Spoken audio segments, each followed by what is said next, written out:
Cumberland Gap, Kentucky. Winter of 1884. While experienced builders centered their fireplaces against cabin walls, the way it had always been done, one Scottish stonemason did something the community called insane. He built his hearth at a 45-degree angle in the corner. Neighbors shook their heads. Local masons predicted catastrophic failure. The county's most respected builder publicly called it Highland ignorance dressed as innovation. By January 1885, when temperatures plunged to 18 below zero, that stupid fireplace kept his cabin at 68 degrees Fahrenheit, while his critics huddled in 45-degree rooms, burning twice the wood and still shivering through the night. What did this immigrant stonemason understand about radiant heat and thermal mass that American frontier builders had missed? And why did 17 cabins copy his design before spring arrived? Harlan County, Kentucky, September 1883. When Eli Mloud stepped off the railroad platform in Pineville, he carried three things: a canvas sack of stonemason's tools, $42 in coin, and construction knowledge from the Isle of Skye that would challenge everything Kentucky builders thought they knew about keeping warm. The Scottish Highlands had taught him survival in conditions that made Appalachian winters look merciful. Stone crofts heated by peat fires, walls 3 feet thick, hearths positioned not for aesthetics but for mathematical efficiency. Mloud had spent 23 years building structures where poor design meant death, and he'd learned that tradition without understanding was just repeated mistakes. He purchased 60 acres along the Poor Fork of the Cumberland River. The land came with timber, a creek, and neighbors who'd been building cabins the same way for 3 generations. Center wall fireplaces, standard dimensions, proven methods. Mloud surveyed his plot in October, calculating sun angles and prevailing wind patterns. He sketched designs that evening, by candlelight, a corner fireplace angled at precisely 45 degrees, backed by 4,000 pounds of sandstone with a firebox 18 inches deeper than standard construction. When he showed his plans to Samuel Garrett, the settlement's senior builder, the response was immediate. "That's the damnedest fool thing I've seen in 40 years of construction." Garrett had built 87 cabins in Harlan County. His fireplaces drew clean, burned hot, and followed the wisdom of men who'd survived decades of mountain winters. Mloud's corner design violated every principle Garrett knew. The angle would create dead zones, the asymmetric heat distribution would leave half the cabin frozen. The excessive stone mass was wasteful and structurally questionable. "You'll freeze your family. That corner will trap cold air like a root cellar." Mloud didn't argue. He simply began hauling sandstone from the creek bed, selecting pieces with specific thermal properties that most builders never considered. Each stone was chosen not just for fit, but for its capacity to absorb, retain, and slowly release heat over 12-hour cycles. The community watched with bemused skepticism. Martha Hensley told her husband it reminded her of watching a man dig his own grave with a silver spoon. Thomas Bradley, who'd apprenticed under master masons in Virginia, dismissed it as Highland ignorance trying to reinvent what we've already perfected. By November, Mloud's cabin walls were rising. The corner hearth took shape, massive, angular, unconventional. Neighbors stopped by to observe the construction, their comments ranging from polite concern to open mockery. Everyone agreed on one thing. Come January, the Scottish stonemason would learn the hard way that Kentucky winters required Kentucky solutions. Mloud kept building. He understood something they didn't yet comprehend. Radiant heat doesn't care about tradition. It obeys physics. And physics properly applied would prove more reliable than any number of generations doing things the same wrong way. November 1884. Mloud sites. The corner fireplace rose like a geometric challenge to conventional wisdom. Where traditional designs placed the hearth flat against a wall, maximizing aesthetic symmetry but minimizing thermal efficiency, Mloud's 45-degree angle created something the county had never seen: a heat-radiating system that could warm two walls simultaneously while directing convective flow throughout the entire cabin space. The mathematics were elegant. A standard center wall fireplace radiated heat in a 180-degree arc, with 53% of that thermal energy absorbed by a single exterior wall and lost to the outside. Mloud's corner placement intercepted two interior walls at optimal angles, creating a 73% radiant heat capture rate, while eliminating the thermal bridge that hemorrhaged warmth in traditional designs. But mathematics meant nothing to men who trusted their hands more than numbers. Thomas Bradley arrived on a gray November morning, watched Mloud position sandstone blocks, and finally spoke. "You're building a heat trap, not a hearth.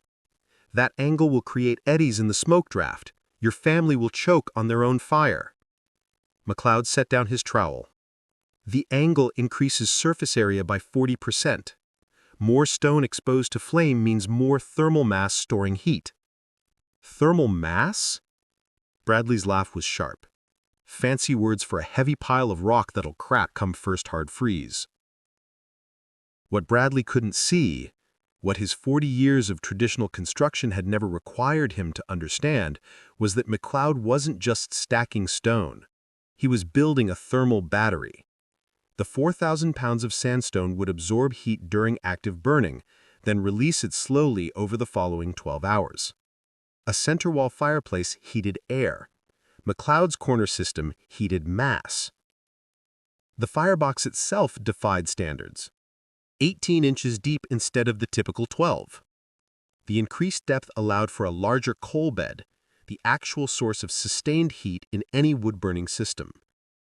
Surface flames looked impressive but provided minimal lasting warmth.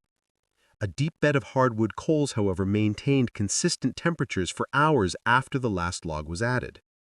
Mloud had calculated the optimal depth through trial and observation in Highland cottages where peat fires burned continuously from October to May. 18 inches allowed sufficient oxygen flow while maximizing coal bed volume. The geometry created a natural convection pattern that pooled cool air from floor level, heated it through coal contact, and pushed it upward in a steady thermal column. Samuel Garrett examined the firebox dimensions and shook his head. "You're burning money. That depth requires 30% more stone, and for what? So you can show off some Scottish trickery?" "So my family stays warm using half the wood you'll burn," Mloud replied quietly. The claim seemed absurd.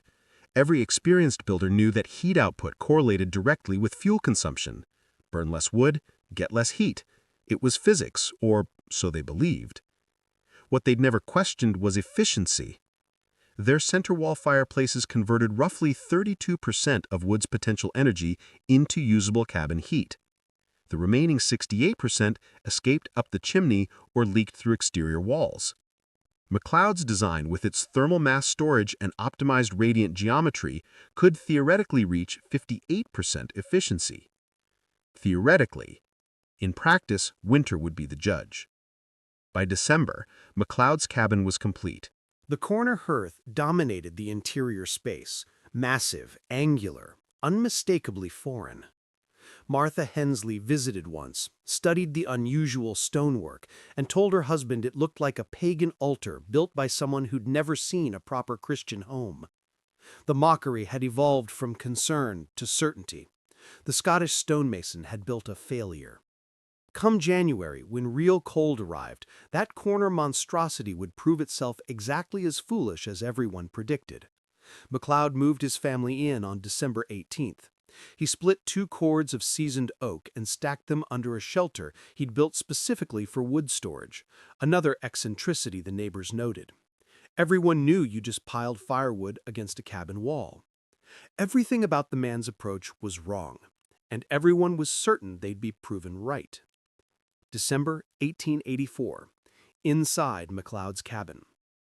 While neighbors debated the stonemason's sanity, Mloud was conducting an experiment in applied thermodynamics that frontier Kentucky had never witnessed. The 4,000 pounds of sandstone surrounding his firebox weren't just structural support. They were a carefully engineered heat storage system based on principles he'd observed in Highland architecture and refined through 2 decades of cold climate construction. Sandstone. Not limestone, not river rock, not the mixed fieldstone most builders used because it was free and abundant. Sandstone. Specifically, medium-grained sandstone from the creek bed, with a density of approximately 137 pounds per cubic foot and a specific heat capacity of 0.22 BTU per pound per degree Fahrenheit. Thomas Bradley had called the stone selection pickiness bordering on madness. He was partially right about the madness. Mloud had spent 11 days selecting and hauling stone when any builder could have completed the hearth in 3 using whatever rocks lay convenient. But the pickiness had purpose. Limestone, Kentucky's most abundant stone, had a specific heat capacity of 0.20, 10% less heat storage per pound than sandstone. More critically, limestone contained calcium carbonate that would calcinate under repeated heating cycles above 1500 degrees Fahrenheit, causing the stone to crumble and fail within 5 years. Sandstone, formed from compressed quartz grains, remained stable up to 2300 degrees and would outlast any settler who built with it. The geometry was equally calculated. Mloud had constructed the hearth with 18 inches of stone penetrating into each wall.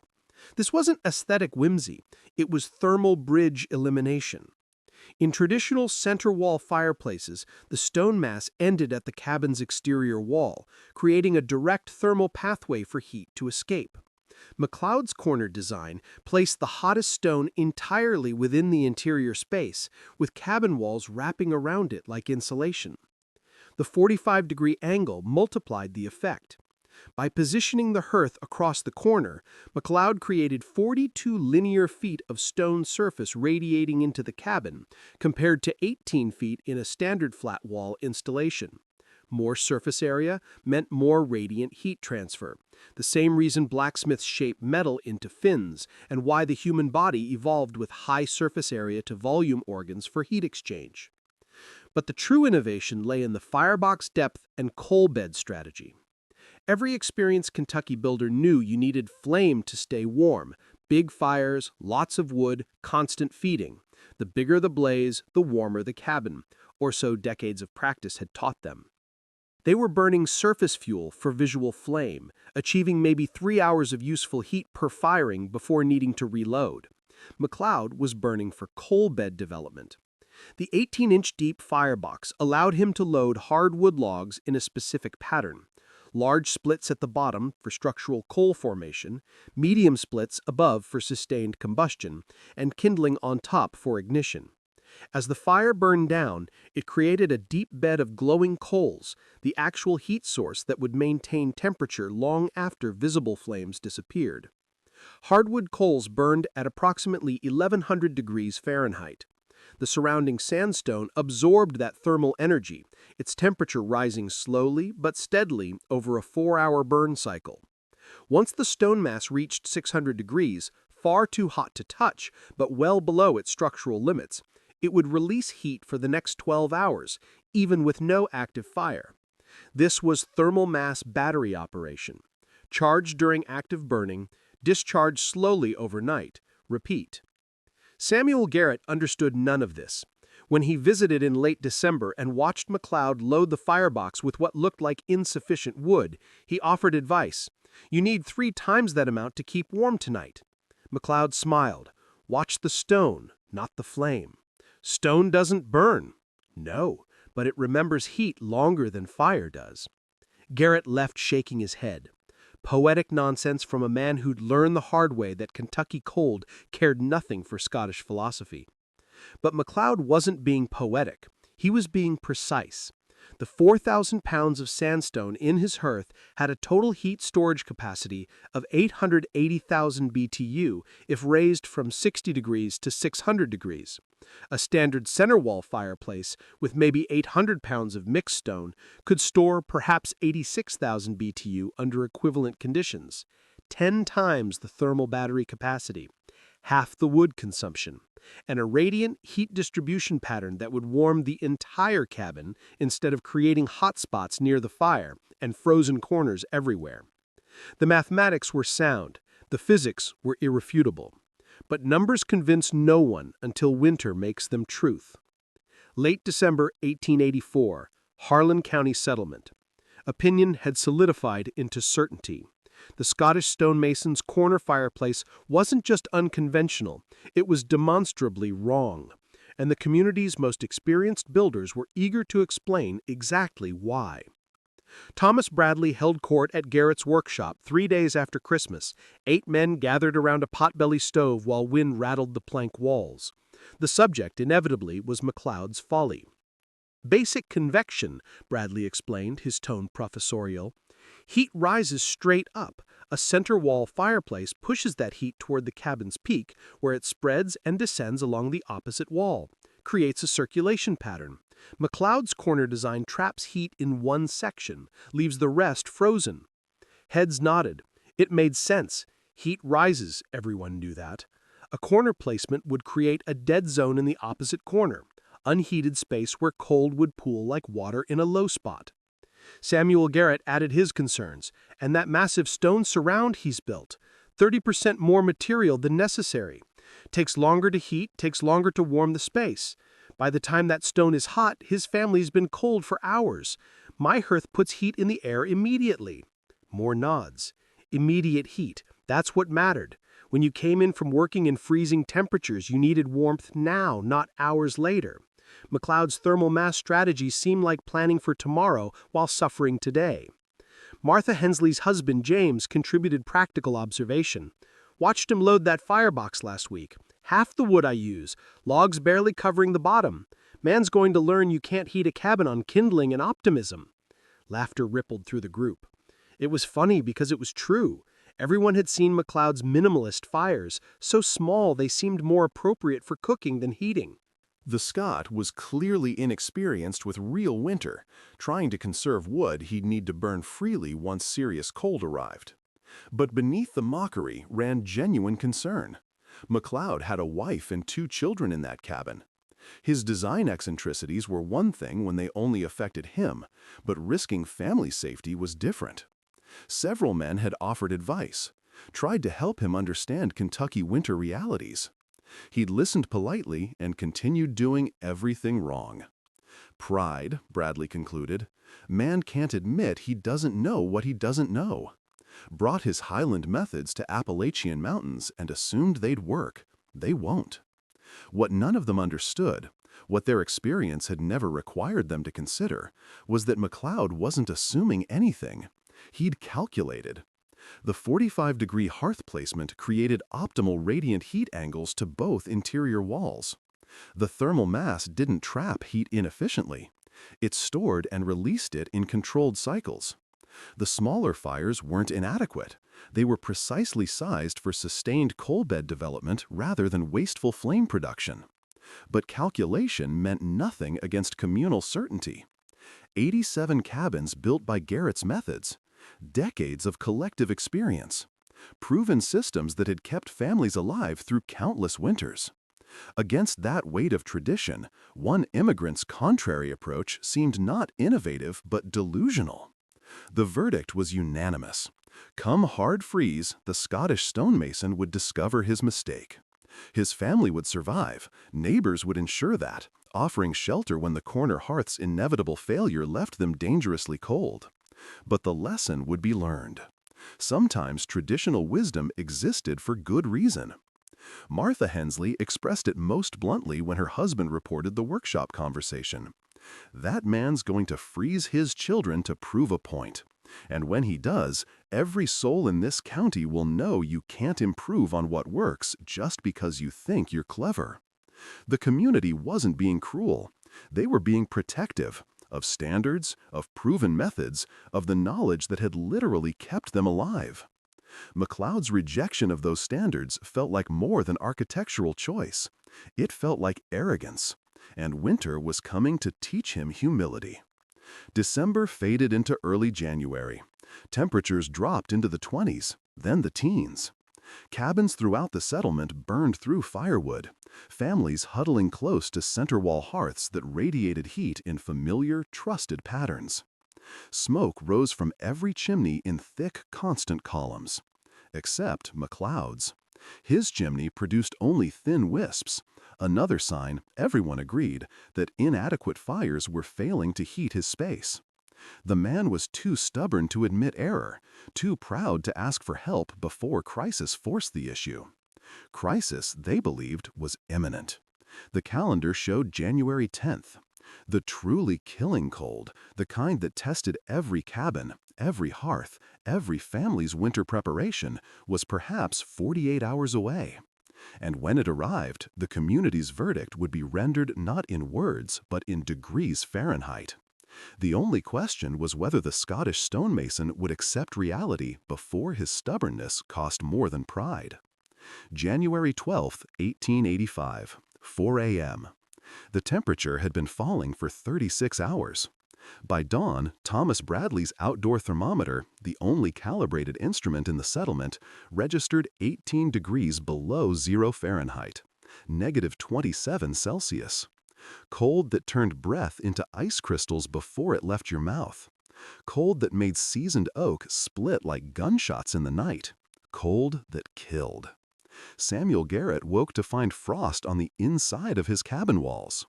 3 feet from his center wall fireplace, the hearth he'd built with 40 years of experience, the temperature had dropped low enough for water vapor to crystallize on the wood. He fed the fire immediately, logs crackling as flames climbed. The heat felt good on his face. 2 steps back, he could see his breath. Across the settlement, the pattern repeated. James Hensley had burned through a week's worth of firewood in 2 days trying to maintain livable temperatures. His wife and children slept huddled under every quilt they owned, positioned as close to the hearth as safety allowed. The cabin's far corners had given up pretending to be warm. Those spaces belonged to the cold now, territories surrendered until spring. Martha Hensley's thermometer, hung on the wall 8 feet from their fireplace, showed 43 degrees.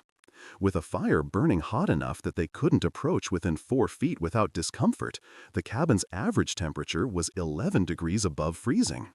They were surviving, but barely, and the woodpile was disappearing at an alarming rate. Thomas Bradley fared slightly better. His masonry skills had produced a superior hearth, and his cabin's construction was tighter than most. But even his family was cold. His internal thermometer registered 47 degrees, maintained by feeding the fire every 90 minutes throughout the night. He'd burned 34 logs between sunset and sunrise. At that consumption rate, his carefully stockpiled winter supply would be exhausted by early February. Everyone was burning more wood than planned. Everyone was colder than comfortable. And everyone was thinking the same thing. If this is testing us, what must it be doing to Mloud's family? The Scottish stonemason's cabin showed no signs of crisis. No unusual smoke patterns, no desperate wood consumption, no visible indication that the corner fireplace had failed catastrophically. But absence of evidence wasn't evidence of success. Maybe Mloud was too proud to show weakness, or too stubborn to admit he needed help. Samuel Garrett decided to check. Not from schadenfreude, he took no pleasure in being proven right, but from genuine concern. He bundled against the cold and made the quarter-mile walk to Mloud's property, arriving just after sunrise. What he found made no sense. Mloud was outside in shirt sleeves, splitting wood with relaxed, methodical swings. Not the frantic splitting of a man desperately feeding an inadequate fire, but the casual work of someone maintaining a comfortable surplus. His breath formed clouds in the brutal air, but he showed no signs of suffering from a freezing cabin. Garrett called out, "Everything holding together?" Mloud paused, set down his axe. "Well enough. You?" "Burning wood like it's August and we're having a bonfire. Whole settlement is." Garrett nodded toward the cabin. "Mind if I feel how cold it got in there? Just curious about corner heating patterns in extreme weather." Mloud smiled slightly, the expression of a man who'd been waiting for exactly this moment. "Come see." Garrett opened the cabin door and stopped dead. The heat hit him like a wall. Not the localized intensity near a roaring fire, but pervasive, even warmth that seemed to radiate from the walls themselves. He glanced at the corner hearth. No active flames, just a modest bed of glowing coals barely visible beneath a layer of ash. The fire was so minimal it looked nearly extinguished. Yet the cabin was warm, actually warm. McLeod's wife was preparing breakfast in a simple dress, no shawl. The children played on the floor in light clothing. A thermometer hung on the wall opposite the hearth, the coldest point in the cabin by any logical assessment. It read 68 degrees Fahrenheit. Garrett stared at the instrument, certain it was broken. He approached his own face to the wall near the door, the spot that should be coldest of all. The wood was warm to touch. Not hot, but genuinely warm, as if the entire cabin had become a single radiant heating element. "How much wood did you burn overnight?" Garrett's voice had lost its certainty. 5 logs. Started the coal bed at sundown, added 2 logs at midnight, let it burn down to coals. 5 logs. Garrett had burned 34. And you're at 68 degrees. "The stone holds heat," McLeod explained quietly. "Those 4,000 pounds of sandstone heated up during yesterday's burns. All night, while you were feeding active flames, my stone was releasing stored warmth. No flames needed. The mass does the work." Garrett walked to the corner hearth, held his hand near the stone. The surface was hot, too hot to touch comfortably, despite the nearly extinguished coals. The stone had become a thermal battery, exactly as McLeod had claimed it would, charged during active burning, discharging slowly through the bitter night, maintaining temperature through stored energy rather than constant combustion. "Your cabin's 23 degrees warmer than mine," Garrett said slowly, "on less than 1/6 the wood. 25 degrees warmer than the Hensleys, based on what Martha told my wife yesterday." McLeod added another log to his coal bed, not because he needed it immediately, but as scheduled maintenance of his thermal system. "The corner placement radiates to 2 walls. The angle distributes heat evenly, and the mass stores energy for release when you need it most. When you're sleeping, when feeding a fire is inconvenient, when cold is trying to kill you." Garrett stood in the warm cabin while outside temperature remained 18 below zero and felt 40 years of certainty crack like frost-damaged stone. Everything he'd believed about heating efficiency, about proper fireplace design, about the proven wisdom of traditional construction, all of it had just been refuted by a Scottish immigrant's stupid corner hearth and a thermometer that couldn't lie. "How did you know?" Garrett asked finally. "Highland winters, peat fires, stone that's older than memory." McLeod's voice carried no triumph, only the patience of someone who had tried to explain and been dismissed. "You assumed your way was right because it was yours. I calculated what physics required. Physics doesn't care about tradition." January 13th, 1885, morning. Word spread faster than the cold that had prompted it. By mid-morning, Thomas Bradley stood in McLeod's cabin with his own thermometer, calibrated, certified, and indisputably accurate, and confirmed what Garrett had reported: 68 degrees Fahrenheit with a nearly dormant fire. Bradley walked to his cabin and back, comparing conditions. His home, with a fire burning bright enough to illuminate the interior, registered 45 degrees, a 23-degree differential, on substantially less fuel consumption. The numbers were irrefutable. The implications were devastating to every assumption frontier builders had made about heating efficiency. Martha Hensley visited that afternoon with her husband, carrying their thermometer for independent verification. McLeod's cabin remained at 68 degrees. Theirs had climbed to 47 after burning a full day's supply of wood since dawn. 21 degrees colder, using 3 times the fuel. The measurements continued through January 14th as temperatures remained brutally low. Mloud maintained consistent 65 to 68 degree temperatures, burning an average of 16 logs per 24-hour period. Samuel Garrett, whose cabin was similar size and construction quality, burned 48 logs during the same period to maintain an average of 44 degrees. James Hensley burned 52 logs and averaged 43 degrees. Mloud was achieving 57% greater warmth on 67% less wood. The thermal mass effect became visible during the coldest hours. Mloud's cabin showed minimal temperature variation, dropping only 4 degrees between midnight and dawn, even with no active fire. Traditional fireplaces, dependent on continuous combustion for heat, showed 12 to 15 degree overnight drops, despite regular stoking. Bradley conducted a detailed analysis, his mason's training finally recognizing what he dismissed as eccentricity. The 4,000 pounds of sandstone absorbed heat during burning cycles, its mass temperature rising to approximately 600 degrees Fahrenheit. That stored thermal energy radiated slowly, far more slowly than flame-heated air could distribute, providing consistent warmth for 8 to 12 hours after combustion ceased. A standard center wall fireplace with roughly 800 pounds of stone stored proportionally less energy and released it faster. The result was a heating system that required constant attention, burned continuously, consumed massive amounts of wood, and still left occupants moderately cold. Mloud's corner placement multiplied the efficiency. The 45-degree angle created 42 linear feet of stone surface radiating into the cabin, 2.3 times more surface area than a flat wall installation. More surface area meant more heat transfer without requiring higher temperatures. Physics again. Surface area matters as much as temperature differential. The corner position eliminated another inefficiency traditional builders had never recognized, the exterior wall thermal bridge.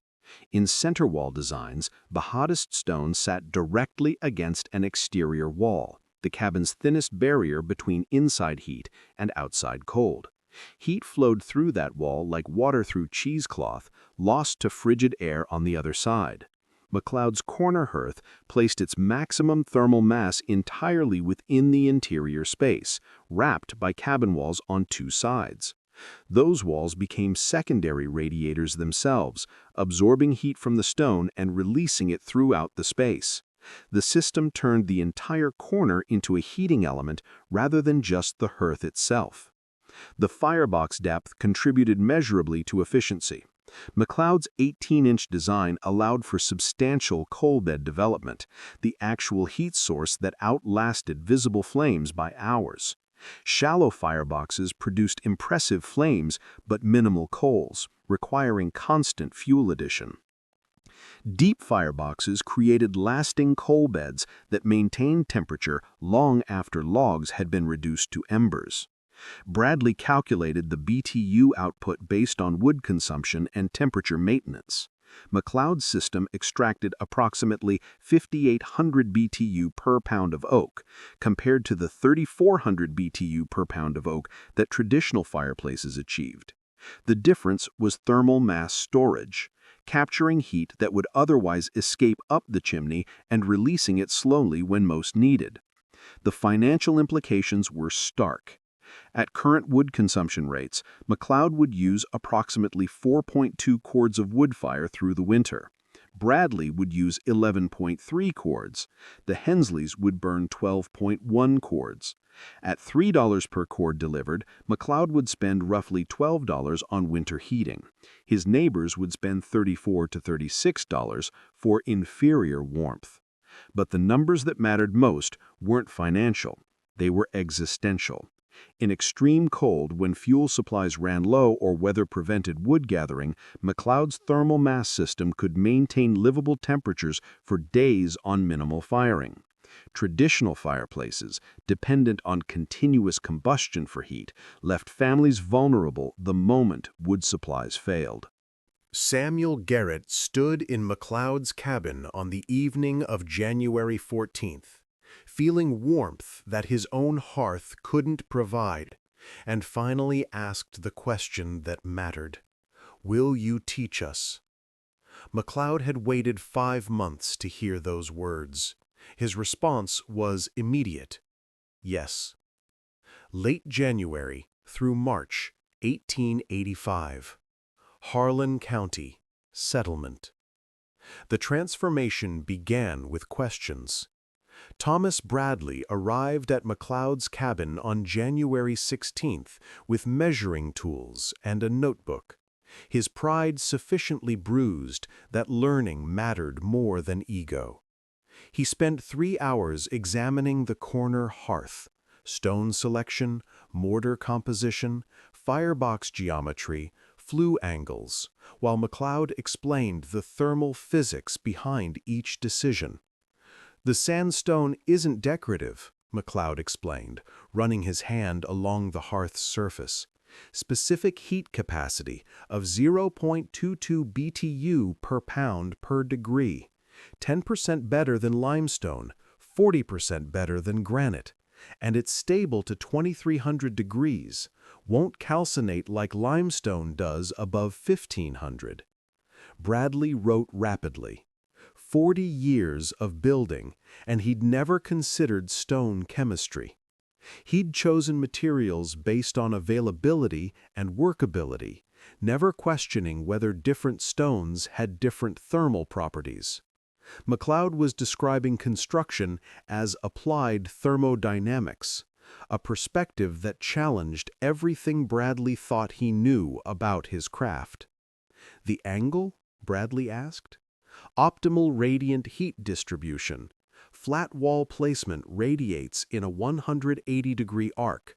Half your heat hits exterior wall and conducts outside. Corner placement at 45 degrees radiates to 2 interior walls, captures 73% of thermal energy in usable space.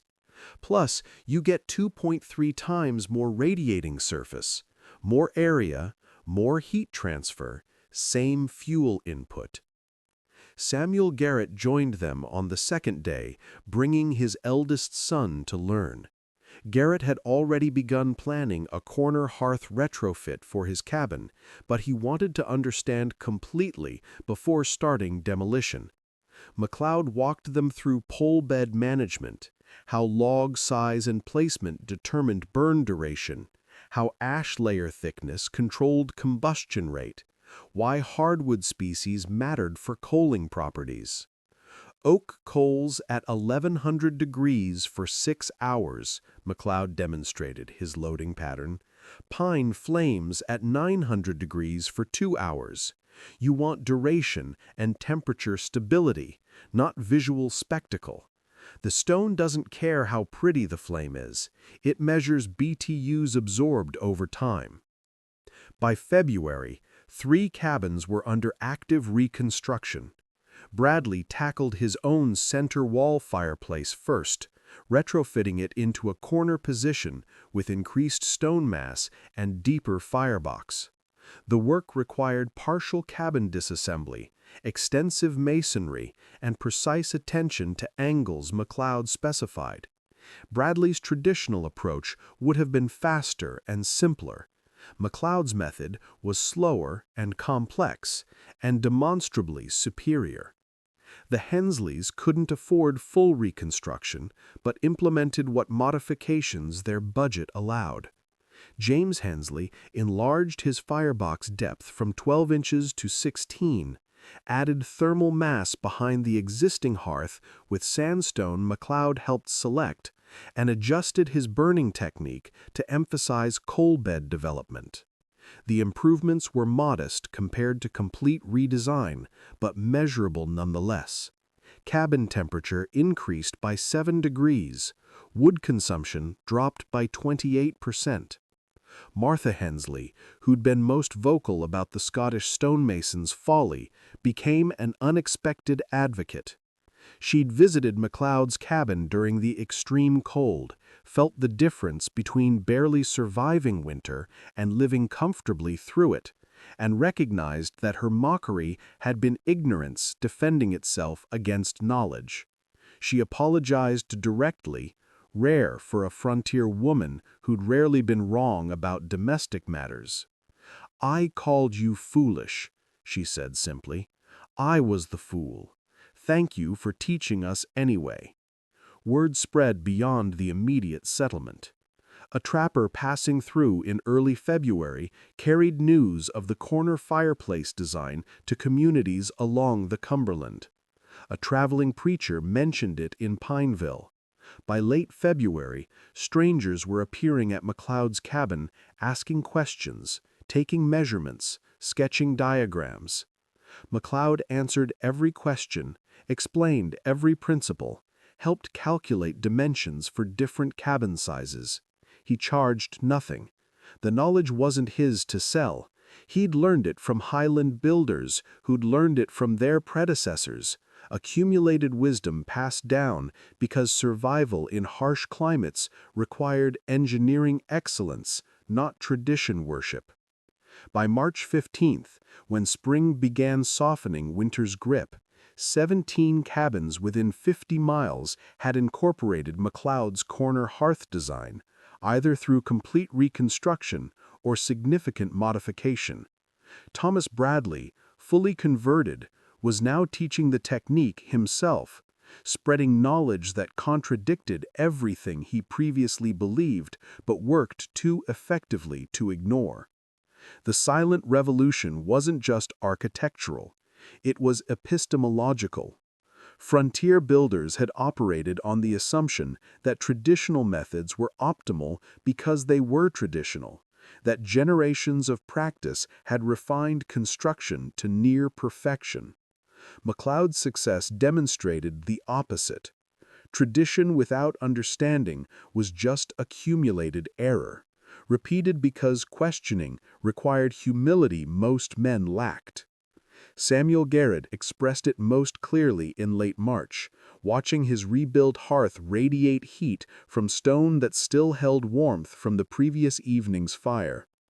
"We were doing it wrong for 50 years, and we were so certain we were right that we mocked the man who tried to show us better. That's the part that bothers me most. Not that we were wrong, but that we were so damned sure." Mloud's response was characteristically understated. "You weren't wrong to trust experience. You were wrong to assume experience couldn't be improved by understanding why experience worked." The corner fireplaces built that winter would outlast their builders. The knowledge would spread through Appalachia, carried by settlers who'd felt the difference between 45 degrees and 68 degrees on a morning when 18 below zero cold made that differential the difference between misery and comfort. Some would credit Mloud by name. Others would forget the source and claim the technique as local innovation. Mloud didn't care about credit. He cared that families would be warmer, safer, more comfortable, that children would wake in heated cabins instead of huddling under quilts in rooms barely above freezing, that winter would become manageable rather than merely survivable. Physics didn't care about recognition either. It just worked, consistently, measurably, indifferently to whether humans understood it or not. Mloud had simply aligned human construction with physical principles that had existed long before cabins and would persist long after. The revolution was silent because it was obvious. Once people felt the difference, explanation became unnecessary. Warmth was its own argument, more persuasive than any technical discussion of BTUs and thermal mass coefficients. By spring, the verdict was unanimous and irreversible. The Scottish stonemason's stupid fireplace was genius, and the community that had mocked him now trusted him more than their own decades of experience. April 1885. Harlan County. Settlement. Spring arrived with the usual relief: warming temperatures, returning green, release from winter's siege. But something had shifted in the settlement. The men who dismissed Dougal MacLeod's corner fireplace as Highland ignorance now gathered at his cabin not to mock, but to learn.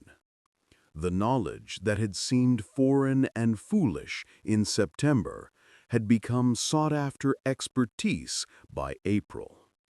Thomas Bradley, whose 40 years of masonry experience had been humbled by a Scottish immigrant's thermodynamics, reflected on the transformation while helping MacLeod repair a neighbor's chimney. "I thought experience made me an expert. Turns out experience just made me experienced, not the same thing." The distinction mattered. Experience taught what worked. Understanding taught why it worked and how it could work better.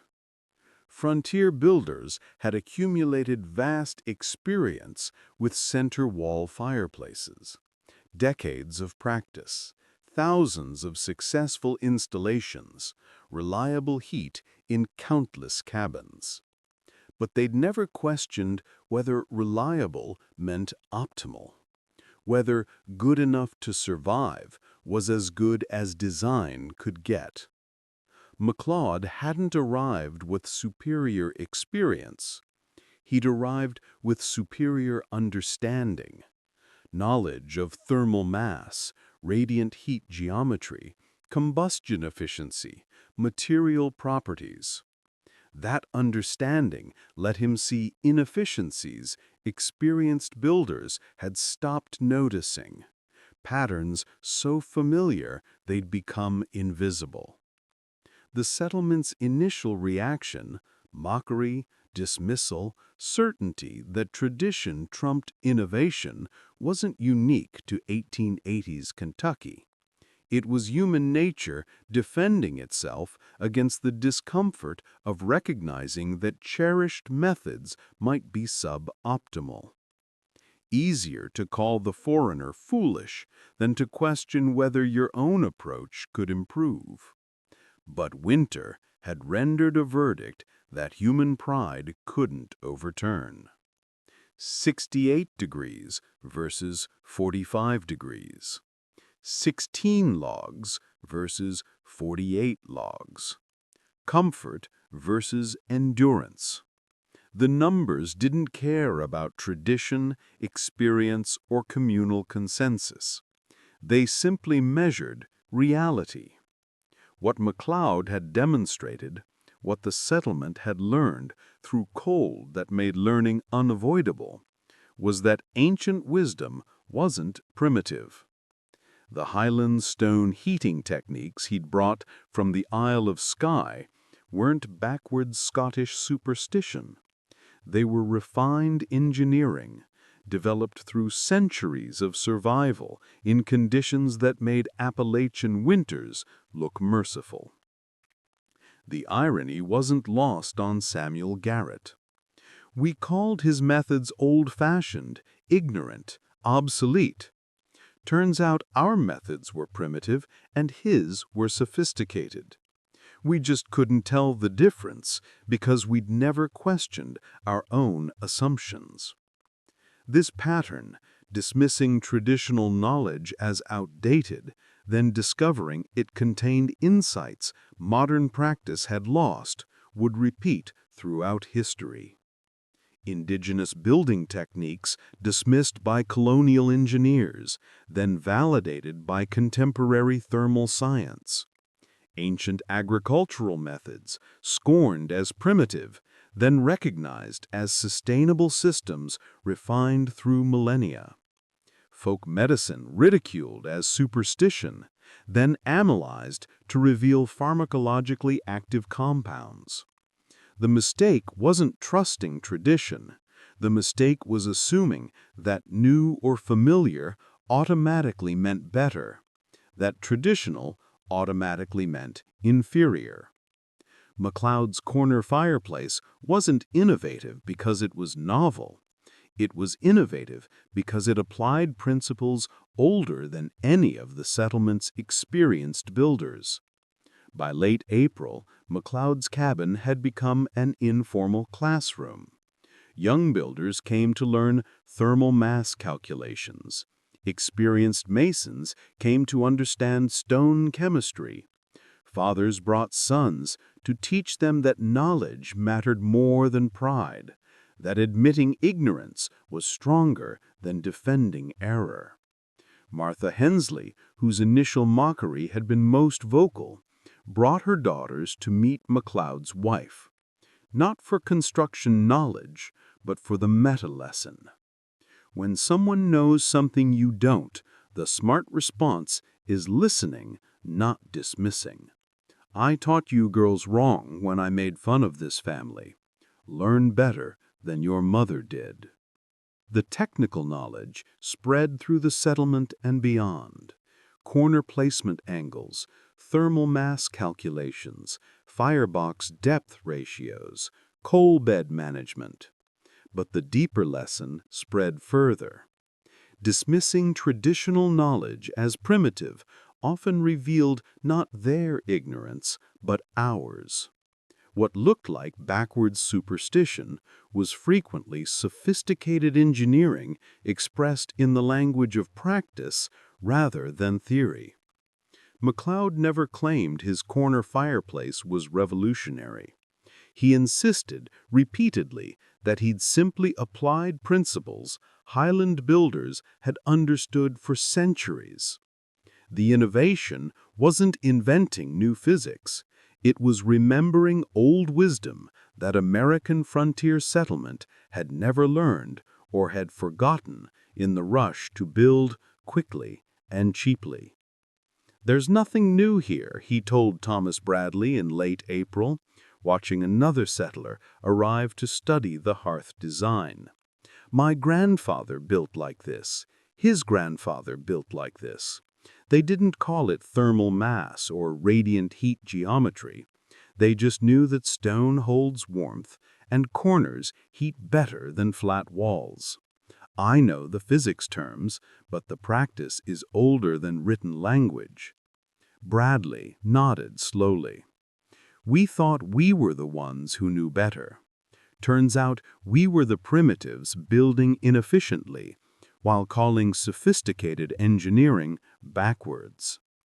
The corner fireplaces constructed that winter would outlast everyone who built them.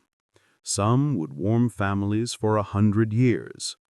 Others would be demolished when indoor plumbing and central heating arrived, their lessons forgotten by generations who'd never known what real cold felt like in a poorly heated cabin. But for a moment, in 1885, in a Kentucky settlement that had been certain of its expertise until a Scottish stonemason proved them wrong, an ancient truth had been validated. Wisdom isn't primitive just because it's old. Often it's wisdom precisely because it survived long enough to become old. Tested by time, refined by necessity, preserved because it worked when everything else failed. Double Mloud's stupid fireplace had taught them that, and the settlement, to its credit, had learned. The lesson would be forgotten and relearned countless times. Human nature guaranteed that. But on a frontier settlement in 1885, for one brief season, humility had defeated arrogance, understanding had triumphed over assumption, and ancient wisdom had proven itself more sophisticated than modern certainty. 23 degrees more sophisticated, measured in warmth that could mean the difference between comfort and suffering, between safety and danger, between a winter endured and a winter lived through in actual warmth. The numbers didn't lie. The stone remembered, and the settlers finally understood what the Scottish stonemason had been trying to tell them all along. Sometimes the old ways are old because they're the best ways, and dismissing them as primitive often reveals not their ignorance, but our arrogance.